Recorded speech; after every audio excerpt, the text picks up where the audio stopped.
So actually many people go to churches, but when you ask them why they go to church, they cannot tell you.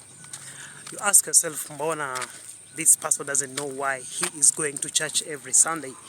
Because when you go to church, you should have a reason why you are going to church, because you cannot just say that you are going to worship God.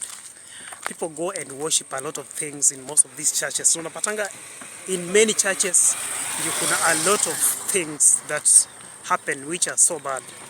You find that many people who go to church are sinners.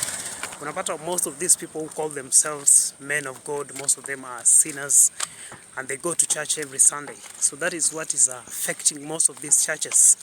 The most evil things that you will find in this world, utapata they exist in the church, where people trust. What do you need to do as a person? Because you cannot just say that let me go to church or let me do this and this. You need to ask yourself, like, I'm going to this place, what should I learn from that place after getting out of that church? Nitakuwa nimesoma nini? Because when you listen to what everybody will be saying in that church, then you don't you don't examine yourself. You ask yourself, like, some of the reasons which have helped you go to that church. You'll find out that you are going to the wrong direction, because we are not clean. We are human beings. We make mistakes, and you find that some of these churches, they will not even tell you to do the right thing. Like unapata, most of them, they don't even, like, they are not keen on worshiping God. They have put forward their stomachs. They are asking for money each and every time, until you find out that you are a little bit discouraged about these church things.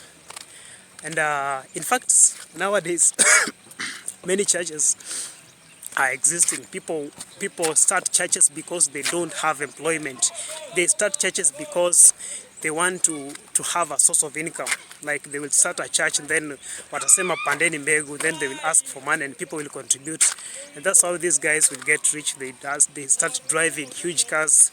And that's why sometimes I think people are a little bit discouraged with these church things. That's why nowadays you need to ask yourself before going to church, what is it that you are going to get out of that church? Are you just going there because everyone is going, or are you just going there because there is something that you want to learn from that place? Because I cannot say that you should not be going to church. So that is it, guys. Ask yourself this question: if you are going to church every Sunday, what are you going to get from that church? And you'll be fine.